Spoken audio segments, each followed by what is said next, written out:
Cool. So my name is Mira. I will be the first speaker on the government. We strongly affirm the resolution. This House regrets the dominance of Confucianism as an educational philosophy in East Asian countries. A couple things to keep in mind throughout this debate. First, definitions. It's defined in the resolution. It explains that Confucianism refers to a teaching philosophy characterized by extensive emphasis on collective values and upholding societal institutions like that of the family and the state. Secondly, this is a regrets motion, which means we should be looking to what has happened historically. Thirdly, we do not need to prove that individualism is good, but rather this focus on collectivism is bad. I.e., Confucianism it specifically explains that it's an extensive emphasis on collective values. We just need to prove that this extensive emphasis is bad, not that we should just go and all be like really individualistic all the time.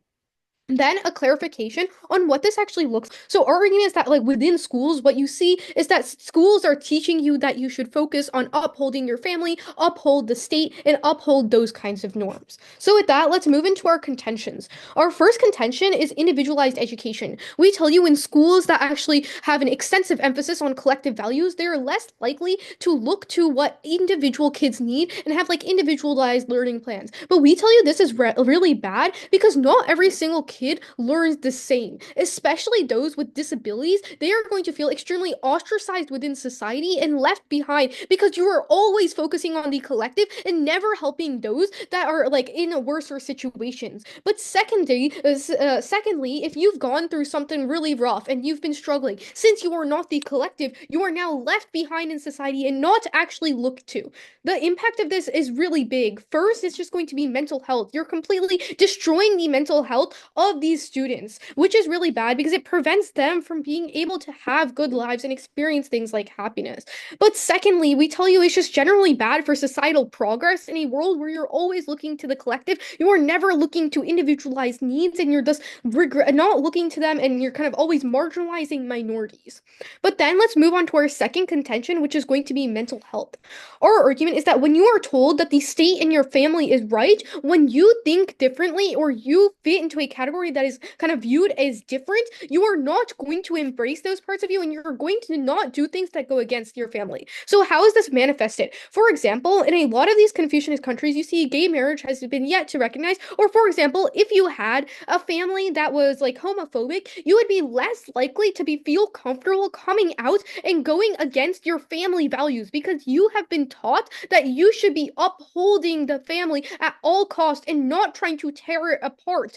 This is really bad for kids' mental health, especially when this is really bad for kids' mental health because now they're going to feel less comfortable in their own family and they're going to live a life pretending to be someone they're not because they're so scared they're going to like destroy the institution. But secondly, it kind of leads to more violence and kind of abuse because are more likely to stay in like for example like abusive families or less likely to speak out against something that is going wrong in their family because they are like, oh, we need to uphold this. And as a result, you're more likely to see things like violence against children, etc. So overarchingly, this just leads to things like lower mental health and horrible life situations. This is proven historically because you see countries like South Korea and Japan having notoriously low mental health rates, which means that you know this is true. Okay, with that, let's move into our third contention, which is going to be about societal progress. The argument here is that when you have a very a state that is very focused on collectivism, you see a very authoritarian state because there is this emphasis that you should just uphold the state at all costs and that the state comes before anything else. There are a couple ways that this manifests, but the main thing is that you often see dictatorships. It's not a perfect society where everyone's like, kumbaya, let's hold hands and work together. No, it's like, let's listen to the state at all costs and listen to these dictators, which means that you often see negative situations that leave the power in the hands of a few, like a select few, often those who are very corrupt, which is why in a lot of Confucian countries you do end up seeing like massive amounts of corruption. But there are two main links here. The first one is going to be educational spheres, like hiding things that have gone wrong in history. For example, they don't want to like highlight the fact that like, oh, our country or our state has been complicit in wrongdoing in the past, and as a result, they are less likely to teach about those things in schooling. But there are two impacts of this. The first is going to be that history, when not taught, history tends to repeat itself, which means that you're more likely to see problematic events repeat themselves in the future and things just go wrong again. But secondly, this ostracizes and hurts minorities because if the events are not talked about and if we don't have recognition of what has been wrong to certain groups, you are more likely to ignore those things and like just look past them, which often puts them on the back burner and hurts them and their mental health. But subpoint B, and perhaps one of the most important points on your ballot, is going to be that people are less likely to take actions against the state. There are four main links here. The main overarching argument is that when people do not strike against the state and they do not do things like protest and have the freedom of expression, because you're so focused on collective values, you are less likely to press for change, and as a result, you do not see social progress. One, we tell you this leads to massive amounts of violence towards minority groups. If you looked at things like the genocide of like Uyghur Muslims in China, what happens is that people are less likely to speak against these things because there is an overemphasis of collective values and just upholding the state at all costs. So people are not going to speak against it because they are so scared. A lot of times what happens in these countries is that it turns into massive, you see a lot of backlash against those who do end up speaking against the state. So as a result, these horrible events continue. But secondly, when it comes to things like climate change, we tell you you are less likely to see progress in terms of climate change because one, why would the state care? Why would the state be like, oh, we want to make climate change progress? They're probably not going to care about it. And as a result, the society is not going to move towards it because they just want to do what the state says. But secondly, it leads to a sense of like constantly shifting blame where you don't actually care. Like you're always thinking about, oh, the collective will do it, or like, oh, we can all work together and do it, and less likely to take actions by yourself. But thirdly, in terms of societal progress like women's rights and gay rights, things that have required massive amounts of protest against the state to become possible, you are less likely to see that in a society that emphasizes collectiveness because this is painted as a disruption to society and a disruption to your collective values because you are actively trying to change collective values, which means that progress will never happen. Look, this only leads to massive problems in society and massive marginalization of minorities, so I strongly urge a Gov ballot.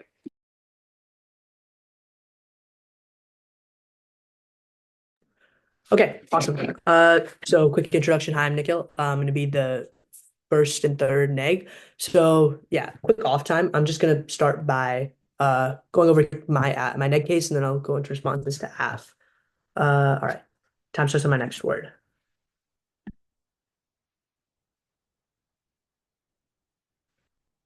This house regrets the dominance of Confucianism as an educational philosophy in East Asian countries. Judge, as the negation, we do not regret this. So, Judge, my opponents failed to provide a this house definition. So, as the negation, we can provide our own definition of this house. This house is going to be an individual who cares about social connection as a very important factor of their personality. And so, social connection is going to be something that they really think is important, and that could be across nations. So, the weighing mechanism also failed to be provided by the affirmation. So, we'll provide our own, which is net benefits under the scope of virtue of ethics. So virtue of ethics is the approach to morality and emphasizes the development of good character traits and virtues at the basis of ethical behavior. All right, so definitions and all of that is there. Some burdens, Judge. We think that the app has to prove that Confucianism's dominance is bad.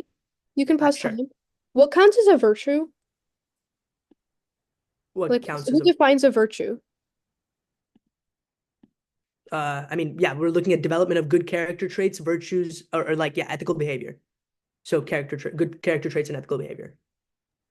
Okay, so anything that's good. Okay.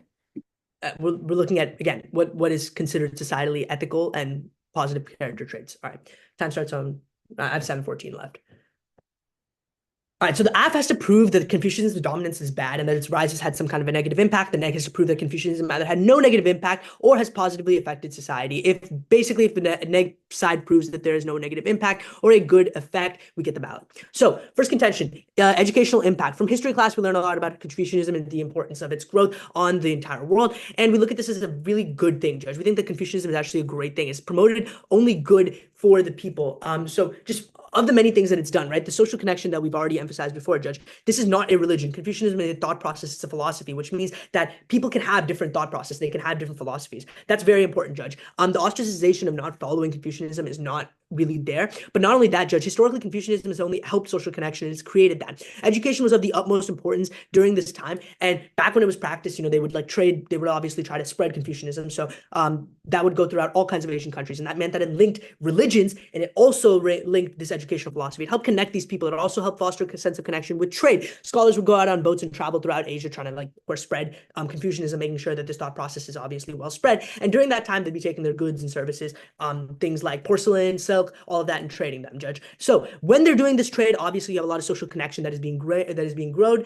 and all of that leads to a net good. That's obviously led to a net good. That's led to the development that we have today. The merging of cultures and the cultural diffusion that we have is what leads to the better society. Our second contention is about Confucianism's compatibility with various religions. So the main point here is that Confucianism can be practiced alongside other faiths. Confucianism is a philosophy that focuses on personal ethics and societal harmony, making it adaptable for individuals of different religious backgrounds. So Confucianism doesn't involve a specific religious practices or deities. It's just kind of a thought process. It's how you approach a situation. That's it, and that situation, the way that you approach it, is exactly why it's a good thing, right? For example, a Muslim can embrace Confucian values like filial piety and respect for authority, which align with Islamic principles as well. Similarly, a Christian can adopt Confucian ideals, complementing Christian teachings on love and compassion. So this impact is just numerous. The adaptability promotes social harmony and mutual respect among diverse religious communities. Shared as a Confucian value and can bridge differences and create some kind of understanding between different cultures, which might have their own different cultural differences. So in South Asia, there's a lot of the regions that have different religions. For example, Islam,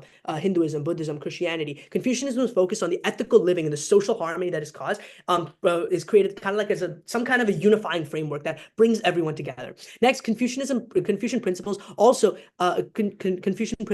unify as an ethical framework. So Confucianism emphasizes virtues such as respect, loyalty, devotion to family, which all align with the core values of various South Asian religions, making it a complementary philosophy that can bridge diverse faiths. So again, we see this as a very important thing for this house, which is a person who really cares about that social connection between different cultures, right? By promoting these ethical standards, we are going to be prescribing specific religions with rituals and deities. Confucianism allows these individuals from different religious backgrounds to find this common ground. For example, if two people from different religions are, of course, meeting on some kind of trade route, oh, okay, you also are, you're a Confucian brother, awesome. So this Confucian virtue of devotion to family, it kind of creates this emphasis on family respect that is also linked in other religions. With that, Judge, the impact is that adopting Confucian principles can enhance mutual respect and understanding among all of South Asia's different diverse religious communities, creating some kind of social cohesion and reducing the interfaith tension. All right, so now moving on to some responses. Okay, so my opponents, they start by talking about what has happened historically, but like their entire case isn't really looking historically. Their entire case is looking at the fact of, this one individual, which they don't even define this house as. They talk about this individual they talk about it on the greater scale about how someone who might have, dealt with, who's neurodiverse. So again, let's talk about individualized education. So they say that schools have an emphasis on collective ideals and won't put individualized learning plans. So historically, because Confucianism has only helped with social connection that was created. So individuals had the utmost importance for this thought process, and it was linked back to people of different cultures. So again, it helps these people connect, right? And Confucianism isn't, again, my opponents are kind of like, they think this is a race and whoever's at the back is going to get left behind, but that's not what Confucianism is. It's about supporting each other and growing together. Again, they're trying to grow a society. Confucius was known for that. He was trying to create some kind of environment where everyone can grow together and rise to the top. So what can that do, Judge? That means that these people won't be left behind. In fact, they will only be helped and brought up to them. Judge, they talk about a world where you're always looking at the collective and you're never looking at yourself, but the collective is made up of every single individual, which means that inherently, in order to look at the collective, you have to look at the individual. In order to see and meet our final goal, every single person has to do their role, and every single person has to provide something to the table. So with that in mind, Judge, the collective is built of individuals. So in order to reach the collective, each individual has to focus on their own individual goals, which benefits the collective at the end of the day. So that's, again, a net positive, Judge. This is inherently net ben, which the AF automatically concedes to. Next, they talk about how you're not going to embrace these individual parts of you, but the fact is, again, you have something to bring to the table. Bring it to the table, and that's what Confucianism is. It's about uniting everyone for the greater good. Again, rather than saying, hey, how can I beat out Jeffrey in this race? How can I make more money than him? No, it's how can I also bring all of us to the top? How we as a society can reach to the top? Confucianism was also well known for not having there wasn't, again, since the thought processes in philosophy, there isn't any like it's not like there's a priest that you have to listen to. In religions, there is a priest, some kind of like again, you have a priest, you have like a minister, things like that, right? There are these religious figures who you have to listen to because they are quote unquote like messengers of God, and they have this better virtue, this better ethics, right? But again, that's not what this is. Since this is a philosophy, this is a thought process. You don't have that one leader at the very top who's saying, no, you're listening to this. This does not lead to dictatorship, and my opponents are absolutely wrong.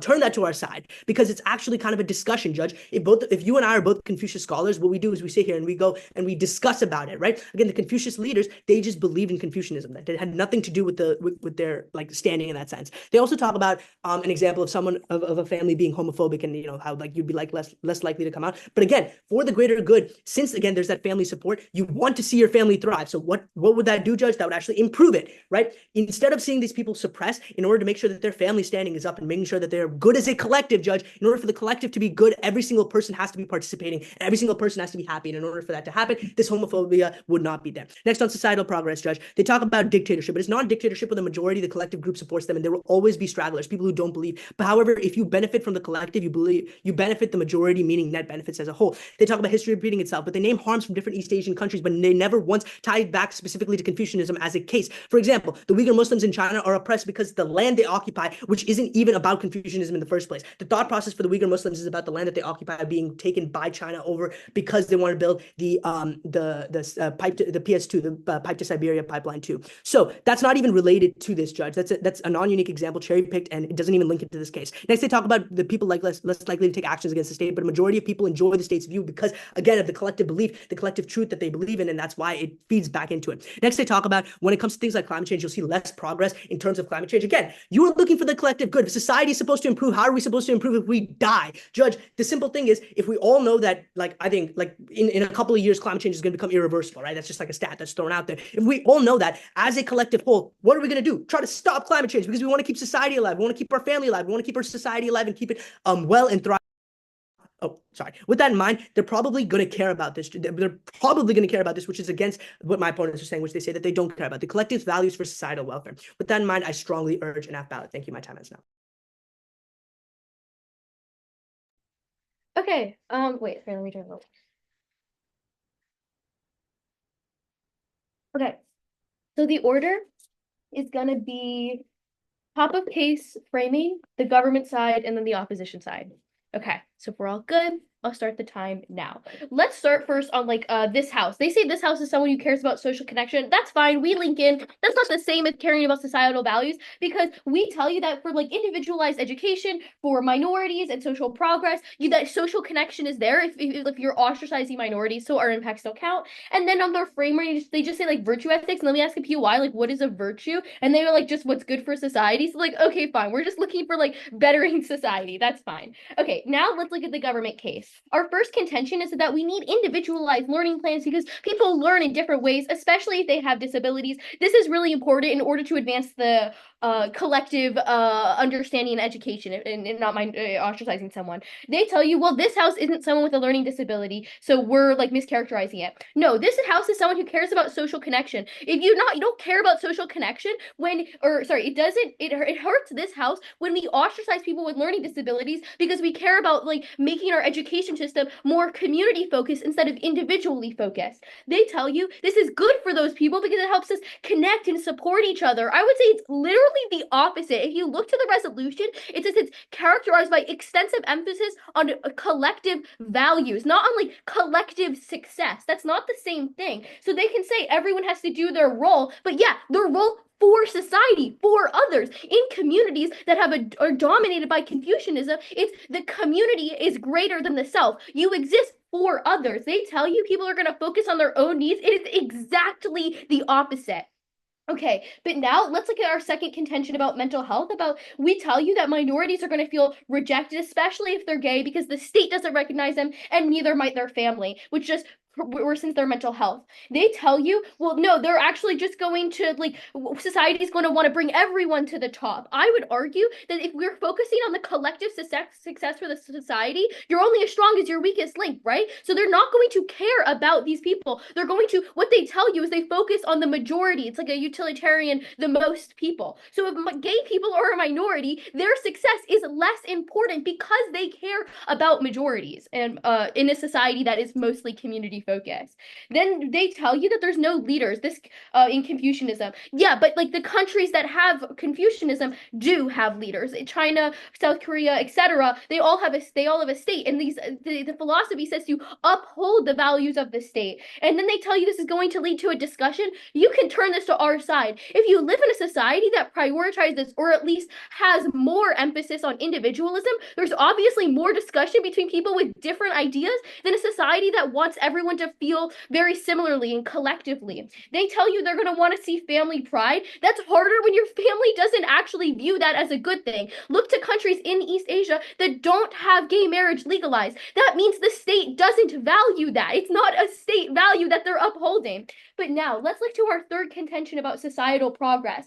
We tell you that if you have a state mostly characterized by this community, it's harder to speak out and there's more corruption and history can repeat itself because the education system is more focused on upholding the state rather than teaching people. They tell you, don't worry, we're just going to help the most. Exactly. That's why minorities are always going to lose out. They tell you when we bring up the Uyghur Muslims that no, it's not like that. It's only because of the land they occupy. I think this is a very big mischaracterization of an actual like genocide that's happening. They're hindering the reproduction of a group of the Uyghur Muslims. That's not the land they occupy. That is specifically targeting a gene pool. We tell you that they're less likely to take action because you want to uphold societal values, which leads to us not being able to solve problems like climate change if the state is against that. They say, don't worry, it's a collective. The state is going to care about stopping climate change. Look to these countries. China is not the beacon of hope for climate change. They are using coal and have more greenhouse gas emissions than any other country. So upholding societal values and upholding the state isn't going to solve that. And you can even turn this. This is even easier when you have individual movements because each one can argue instead of just hoping and praying that the state is on your side for the environment. But now let's look at the opposition case. Their first contention is that like Confucianism is good or like it has been good. But I think this is really non-unique. They talk about how it like made connections between people. I would argue that like literally any religion or any philosophy in any way can bring people together. And you don't even need a religion. Like in the United States, like I think I would argue that like we don't have a Confucianism or like community, right? We're more individualistic. Does that mean that everyone's upset all the time? No. In fact, it's the opposite. Because if you look to countries like South Korea and Japan, they have really low reproductive rates and really low levels of like good mental health. Whereas you look to America where we prioritize individualism, we don't. So clearly this isn't a causation. And then, yeah, as I said, any culture, any religion can bring people together. It doesn't need to be this. Okay. And even if you are individualistic, that doesn't mean that you hate everyone else. It just means that you care about your own individual values. You can still form connections. Okay. Then on their second contention about how it's a very compatible philosophy. So what does that matter? Like like individualism is a very compatible philosophy. In fact, you can turn that because individualism is the most compatible philosophy, right? Because it tells you whatever religion you want to believe, that's okay. And however, if you live in a society that values the community over the self, that means that you might feel coerced into celebrating some other kind of religion because you value community instead of what you personally believe. And then and third of all, I think that this is just so not true. It's even that we've seen that there's targeted attacks against Uyghur Muslims. Clearly, they don't care about community because if you are Muslim, you are at a higher risk of danger in China. They tell you this is a really ethical framework and it leads to like devotion of family. Yeah, I think you can still have a balance of that. Like in the United States, like I would argue like we're kind of individualist country. However, like we have like a socialized education system. So it doesn't need to be all or the other. other. And just because you don't value the community over the self doesn't mean that you're not ethical, that you don't care about other people. In fact, when you are individualistic, that allows you to speak out against hate and allows you to advocate for those minorities. And then the last thing they tell you is that like this just allows us to have more respect for people that are different than us, but not if they're slightly different. That's our whole point. I know what they're going to say in their next speech. They're going to try to tell you like, no, Confucianism is all about making sure this is collectively we're all happy and that we're all making progress. But if you look to what our resolution has already told us, it's emphasizing existing, or I guess it says emphasizing collective values and upholding societal institutions. And if we look to the countries that do exist already and are practicing or have practiced this philosophy,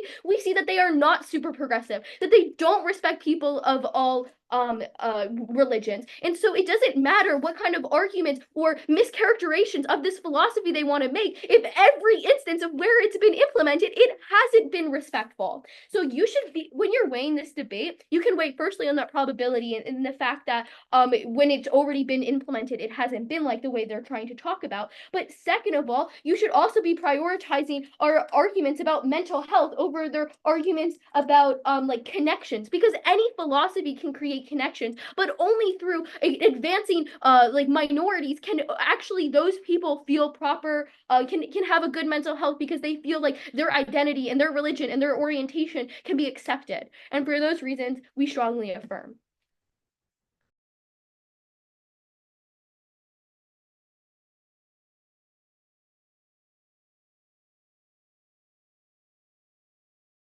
Okay.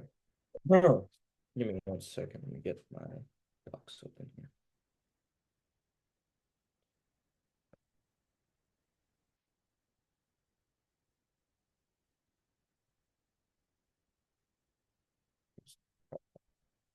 Okay. Yeah. All right. So quick off-term roadmap. I'm just gonna be addressing framework. Then I'll basically be going, yeah, I'll just go straight down the flow, just responding to anything and everything.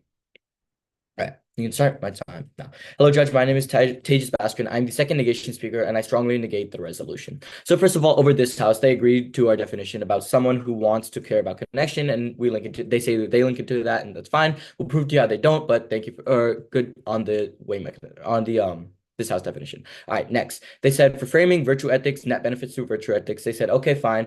Whoever can better society for the majority most wins. All right, so let's go into the contention one. People learn in different ways. This house, they say this house isn't someone with a learning disability, and it says hurts this house by ostracizing people with learning disabilities.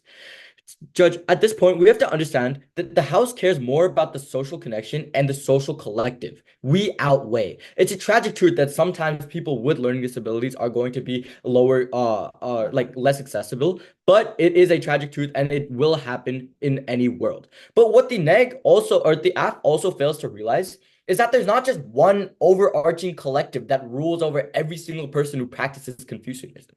They drop our entire reasoning. Huh? No, I'll take them later. They drop our entire reasoning about how it's adaptable and adapts to religions and why different religions like Jainism, Buddhism, Hinduism, Islam all have Confucius ideals built into them. They drop the reasoning that it's adaptive. And when it's adaptive, that means that there's multiple different collectives that can emerge. There can be a collective for people with disabilities. There can be a collective for people who are gay or LGBTQ. There's multiple possible collectives that can exist. Upholding the collective means upholding your society's collective. Society isn't just one big blob of people. It's multiple blobs, Judge. It's multiple groups and collectives. That's the whole point of emphasizing collective values. They also tell you when you emphasize collective values, you're not emphasizing collective success. Judge, gut check this. This is simply illogical. Why would one care for collective values if you don't care about the collective success? Why would you even follow them? That's the whole point of Confucianism, is to care for collective success and the betterment of society. They say C2, mental health. However, Judge, we tell you that mental health is going to be positively impacted because people with different religions can work them out through a mediator. Judge, it's adaptable. It works in multiple religions. And the reason for this is because it doesn't have like an overarching deity or a priest or some figurehead that you need to follow. It goes by societal standards and rules. And different societies have different rules. but they are all connected by the fact that people listen to the You know collective why? and listen to these rules. I'll take all of them at the end, please. All right. So when people listen to these rules, what do we see? We see that people with different religions have some sort of bright line and some sort of unifying factor that they can actually discuss problems with. They say that you uphold the value of the states. You live in, like, you study that prioritizes individualism, and individualism will have more discussion. Judge, when every single person has different viewpoints, there's no similar ground to talk about. There's no similar ground to have engagement, especially when who are you going to be listening to? If society doesn't give you any sort of reasoning or rule set as to what you should try and believe in, well, then you're not going to have any sort of reasoning as to what you want to believe in. And when different people have different reasonings for what they want to believe in, you're never, ever going to have actual good discussions that lead to the betterment of society, overall net harm. Next, they say if you have a state mostly characterized by this community, it's harder to speak out. Judge, once again, it's not a dictatorship, it's the collective. The collective being the majority, Judge. The majority, the group, the collective supports them. There is always going to be people who don't believe. There's always going to be stragglers. But if you benefit the collective, you benefit the majority, which is inherently net benefits. The affirmation concedes to the fact that there's most of the majority is going to be benefited, and instead point out different cases of people who are LGBTQ or people with learning disabilities. But this is not the majority, Judge. Therefore, they overall don't outweigh us, especially when it comes to net benefits on virtue ethics. They say hindering the reproduction for Uyghur Muslims is a big problem. And they completely drop our first response about how China is not South Asian, it's East Asian. Then they also drop our second response about the PS2 pipeline between China and Russia and how China wants them out of the land so that they can build a pipeline. And then they dropped our third response about how Confucianism cannot be linked to the driving and only cause of this problem. They read to you, oh, well, I don't, these people have like long-standing like cultural disputes and they don't want to like agree with them. But they don't tie that back to specifically Confucianism. They don't say the words Confucianism is the cause. In fact, do you know what they actually say? Quote unquote, this is not causation, it's correlation. Judge, it's correlation. This is literally what we are saying. They have no real response and evidence in the status quo proving that China's disputes with the Uyghur Muslims are specifically caused by Confucianism. They also tell you about Japan and South Korea population rates, but once again, they don't give you a single warranting or way to tie it back into Confucianism as the main root cause.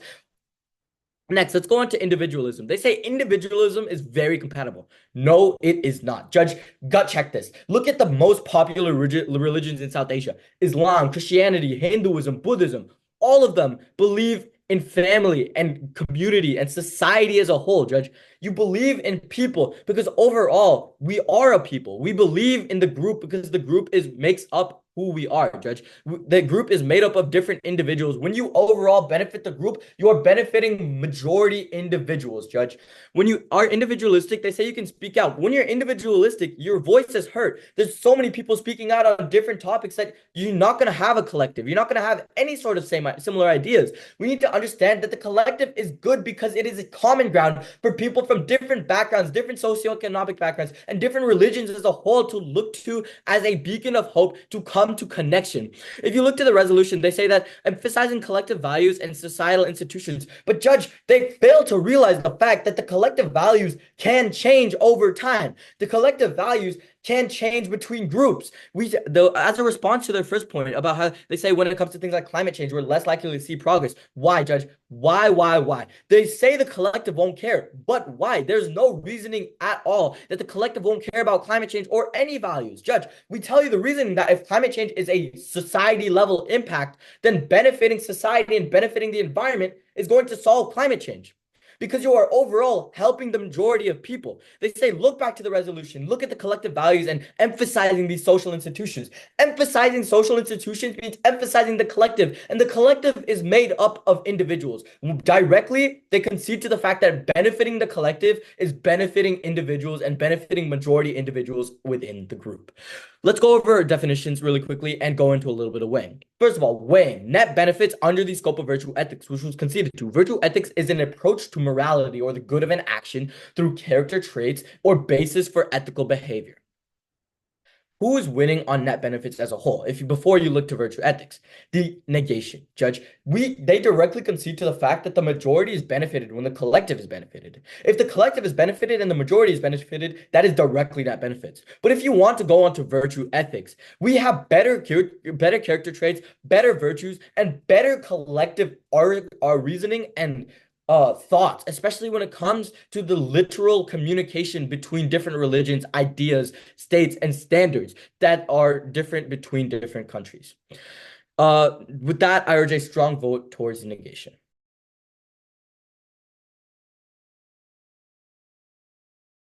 All right. Okay. So 4 minutes before I begin, quick off time. So I'm just going to tell you, judges, why, the biggest point in this round where you clean balloting neg. And then I'll move on to some points of contention later in the debate. So just some other points that we talked about. 1 second, let me get the papers organized.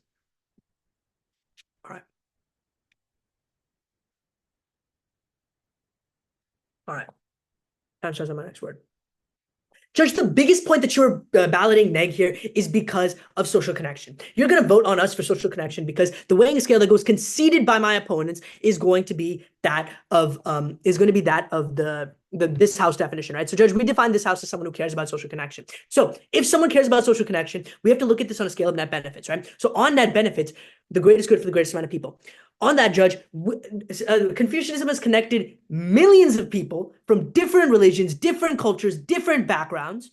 And does this house regret it? No. The fact is that this house would not regret it because of the millions of people that it helps. And it does, and they see this millions of impact as enough for them to not regret it, Judge. It's as simple as that, right? We're going to be having to go quantity, right? The quantity of people that this is connected. Again, we talk about the connection of porcelain, which goes just about dropped by my opponents, right? About how all of the goods that were being produced in these Confucian areas were being moved over across the world, spreading Confucianism, right? All of these regions with these new Confucian beliefs being taught to them, being learned, these Confucian scholars discussing, right? Those are millions of people who have been able to learn and improve themselves because of this. And again, since social connection is the most important, social connection is going to be at a much higher quantified scale. So that's where you're clean balloting neg.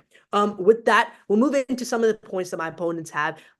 So their first contention about individualized education. We tell you that, again, the collective good is again, the collective good. You want to see that society and your society, your collective is growing. In order for your collective to grow, every single person has to play some role. Again, if every single person is a little different, if someone is neurodiverse, what do? Right? Their role might be different. They would be adapting. They would be adapting in that society. Again, the thing is, society is not going to out you. That's the point of Confucianism. Again, in every society, there is going to be situations where people are out. That's just how it is, right? In fact, individualism by far is the worst because spreading your own ideas to a group of other individuals is just about impossible, right? My opponents make the argument that the United States is individualist and we get to, spread all of these different ideas and thought processes. But the fact is, spreading those individual thought processes and ideas to a group of other people with different ideas who don't even listen to the collective good, who don't even care about the collective good, only for themselves, like my opponents are talking about when they refer to individualism in the United States, that's so clear that is less effective in comparison to Confucianism, where there's actually a net good. Again, since unfortunately it's a tragic truth my partner discusses about how there are situations when certain people would be left behind. But again, that is non-unique in this round where it belongs in pretty much every single society, even an individualistic society, that would be happening, right? That is a non-unique point. You can watch that from the flow. Their second point about societal progress, Judge, easy here. Easy here. When you look at societal progress, you're looking at, again, that authoritarian state that they believe is going to be there, but it's not going to be a dictatorship because, again, when the majority, the group of the collective supports them, there will always be that beacon of every single person kind of working together. Again, as we already said, this isn't a religion where you have that priest, you have that person that you just have to listen to because the law states. No.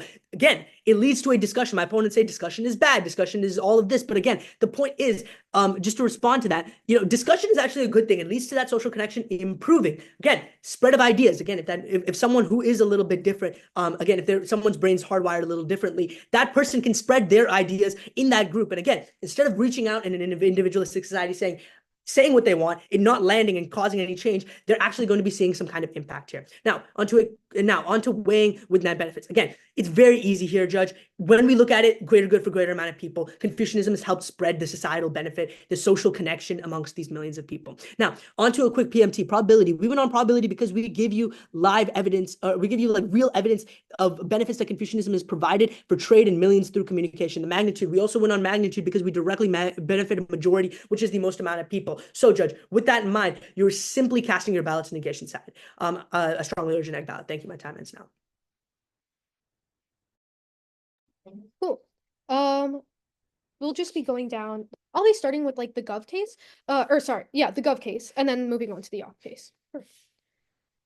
The problem with the opposition in this debate is that they tell you that they're going to benefit the majority, but at best, all their impacts are non-unique and are not due to Confucianism. And second, they leave behind the minority, calling it a tragic truth. This truth should not have to exist in the first place. Even if you're trying to benefit the majority, you should still be taking into account the questions of the minority because they still affect people and they still matter. But then, let's move on to the main reason you're going to be voting on our side, even under this framework of like benefiting the majority. And that is our third contention about societal progress. Our argument is that this resolution specifically stated that Confucianism is focused on upholding societal institutions like that of the family and the state. What does this mean? In a Confucian society, you are more likely to look to what the state wants and what the state needs at the exact moment. And what does that do? It prevents any sort of change in society because if the state does not agree with it, why would you go against it? You want to uphold institutions like the state. Why would you do something that could directly oppose the state, like protest? This means that there is zero change in the world of the opposition, and it leads to things like authoritarianism, the harming of minorities like genocide, and second, the harming of people like minorities like gay people and women. Now, the opposition tells you a couple things. First, they say people will speak over each other. No, the argument is that in our world, at least people have the ability to speak out in the first place. You have not given people another way because in Confucianism, all you care about is upholding the state. Secondly, they tell you the collective can change. Sure, but when? You've seen historically, as Lucy told you over and over again, that in Confucian states, you have not seen enough change in the past, and you have seen change be way slower, and as a result, you see millions of people being harmed. Thirdly, they tell you that in an individualistic society, you only care about themselves. Remember what I told you in my first speech. This debate is not about individualism or Confucianism, but rather whether the emphasis and the dominance of Confucianism is a good idea. Lucy told you this. You could have a balance of the two like you have in the United States, but when you dominate with the idea that let's just uphold societal institutions, you don't have any change. And fourthly, they tell you that, oh, we could just have discussions. No, why would you listen to different opinions when all you want to do is uphold the state? You're no longer going to take into account the idea of like what things are going on. Then the second reason, now this is going to outweigh under kind of our value criterion of like majority, because how can you benefit the majority if you are stuck in a static society with no sort of change? How can you have good social connections when your society is not going forward and not progressing? You're never going to progress in things like climate change because let's say the state doesn't care about it. Let's say you're in China and they want to continue maintaining coal production. Then you're going to see absolutely no change, and that completely decks any sort of impact under their value criterion. But then, let's move on to the opposition side of the debate. They first tell you that, oh, we're going to promote the good of society and it's all going to provide social connection. The problem is that this is not due to Confucianism. This is just the simple idea of people wanting to spread their religion and spread their ideas throughout the world. As Lucy told you, this has happened in an individualistic society as well. Any religion can bring people together. This is not due to Confucianism. But secondly, they talk about compatibility and how you're always going to want to look at collective benefits. But the problem is that they are way too contradictory in their speech. First, they tell you, oh, let's look to the majority and let's benefit the majority. And then they tell you, well, we're going to be kumbaya, hold hands, and do what everyone loves. But the problem is that they have mishandled the fact that it says that we're upholding these institutions. And if you uphold these institutions, you are not going to agree with things that go against those institutions, such as changing social norms, such as the fact that certain people don't fall into heteronormative families, such as the fact that not everyone follows the same religion. You're always going to ignore those things. So then, what does this mean for this debate? It means that there is very marginal benefit to the majority. They have their only like piece of offense is like, oh well, we can like promote good and people will be happy. But that is so minor compared to the massive impact you have where you leave minorities behind.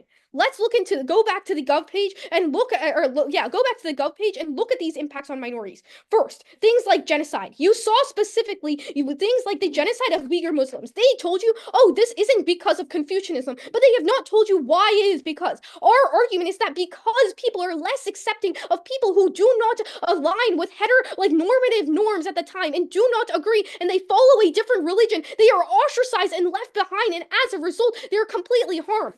But secondly, we tell you kids with disabilities are never going to be listened to, and you're never going to see kids with disabilities actually helped in society. Their literal only response to this is, it's a tragic truth. Well, if you're not helping the majority and you have not given us any offense, how can you just stand by and let this tragic truth be a truth in the first place? How can you be like, oh, it's okay if you leave behind people? Literally, their only last response is like, oh, well, Confucianism isn't a religion and there's no deity. Look, you're trying to uphold the state. You're trying to uphold the values of the state. And these values can inherently be bad, and it turns into an authoritarian dictatorship where no one has rights and you see no progress. I strongly urge a gov ballot.